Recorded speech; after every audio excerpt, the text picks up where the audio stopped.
ભૂતિયા ડિમોલિશનનો મામલો જે છે તે હવે ગરમાયો છે। વાયરલ વિડીયોએ સોશિયલ મીડિયામાં તહેલકો મચાવ્યો। ઝૂંપડા ખાલી કરાવવા રૂપિયા આપ્યા હોવાનો વિડીયો વાયરલ થયો છે। વર્ષ 2023માં 385 ઝૂંપડપટ્ટીને 80,000 રૂપિયા આપ્યાનો વિડીયો વાયરલ થયો છે। વહીવટમાં ભાજપ નેતા ઝાકીર શાહ અને કોંગ્રેસ નેતા સ્વર્ગસ્થ અય્યબ પટેલ હોવાનું સામે આવ્યું છે।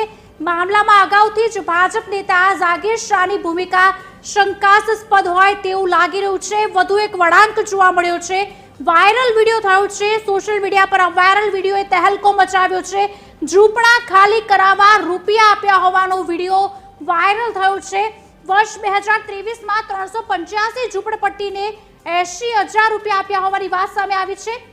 ભાજપ નેતા અને કોંગ્રેસના નેતા હોવાની વાત સામે આવી છે। મામલામાં અગાઉથી જ ભાજપ નેતા જે ઝાકીર શાહ છે તેની ભૂમિકા શંકાસ્પદ હોય તેવું પણ લાગી રહ્યું છે, કારણ કે કેટલાય સમયથી આ જે વિવાદનો વંટોળ છે તે વધુ વકરી રહ્યો છે।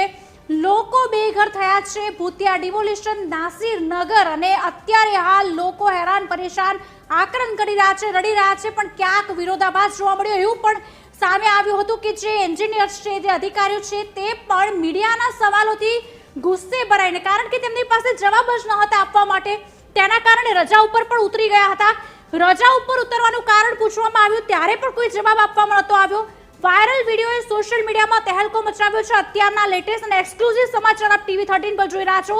રૂપિયા આપ્યા હોવાનો વિડીયો વાયરલ થયો છે।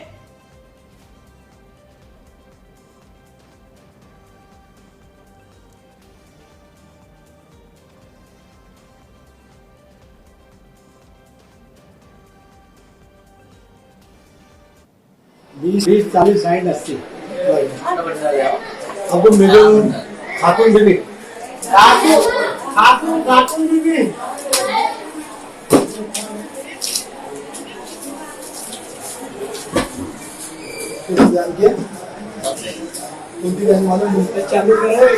चालू है देखो 40 60 80 शहनाज की तो सेना है ना देख 20 40 60 80 नाम बोलो 20 40 60 80 अब मेरे खातून दीदी खातून दीदी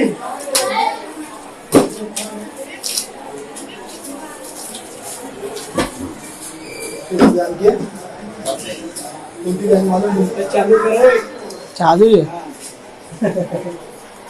देखो 40 60 80 शहनाज की तो सेना है ना देख 20 40 અંગે વધુ વિગતો આપશે અમારા સંવાદદાતા વાહબ અમારી સાથે ફોન લાઈન પર જોડાયા છે। વાહબ, વાયરલ વિડીયોએ સોશિયલ મીડિયા પર તહેલકો મચાવ્યો છે। ઝૂંપડા ખાલી કરાવવા માટે રૂપિયા આપ્યા હોવાની વાત સામે આવી છે।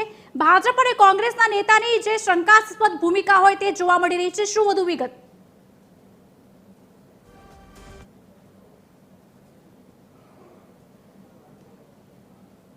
વિવાદ ચાલી રહ્યો છે ભૂતિયા ડિમોલિશનનું। સુરત શહેરને બહુ મોટું કલંક લાગી રહ્યું છે, કારણ કે આટલા બધા મકાનો રાતે રાત ડિમોલિશન કરવામાં આવ્યા છે, જેના કારણે સુરત મહાનગરપાલિકાના કમિશનર M નાગરાજનને પણ જવાબ આપવાની તકલીફ મીડિયાને પડી રહી છે।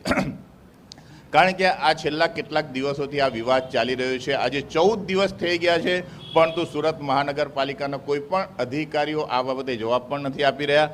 પરંતુ ગઈકાલે રાતે જે 2023માં એક વિડીયો વાયરલ થયો હતો, જે સોશિયલ મીડિયામાં વાયરલ થયો છે, તેમાં ભાજપના એક લઘુમતી મોરચાના આગેવાન તેમજ સુરત શહેર કોંગ્રેસના એક લઘુમતી મોરચાના આગેવાન બંને ટેબલના ઉપર બેસે છે અને 2023માં 200થી વધુ જ્યાં ઝૂંપડા હતા આ જ બિલ્ડરોએ ખરીદ્યા હતા અને તે પેટે 80,000 રૂપિયા ટેબલ પર બેસીને દરેક ઘર દીઠ તેઓએ આપ્યા હતા અને 2023માં પણ આવી રીતે ખેલ કરવામાં આવ્યો હતો અને ત્યારબાદ ત્યાંની ઝૂંપડપટ્ટીને સુરત મહાનગરપાલિકાના આદેશથી ડિમોલેશન કરવામાં આવ્યું હતું, જેના કારણે ભારે વિવાદ થયો હતો। પરંતુ આ વખતે આ બિલ્ડરોએ જ આ જગ્યા ગુલુબેન પાસેથી લીધી છે, પરંતુ કોઈ પણ જાતની જે ઝૂંપડપટ્ટીમાં રહેતા લોકો પાસેથી કોઈ પણ પરમિશન વગર અને જાણ વગર મોડી રાતે સુરત મહાનગરપાલિકાની ટીમ અને સુરત પોલીસની ટીમ ત્યાં પહોંચી જાય છે અને મોટી સંખ્યામાં ડિમોલેશન કરવામાં આવ્યું છે.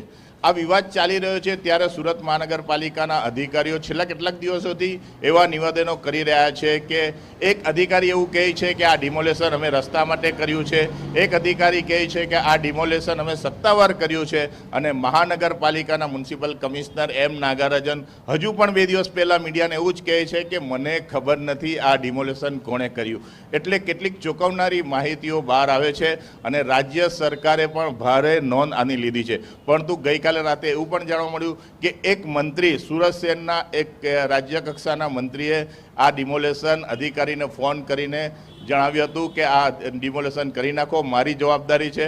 પરંતુ હાલ તો આ વિવાદ આવતા મંત્રી પણ છટકી ગયા હોય તેવું લાગી રહ્યું છે.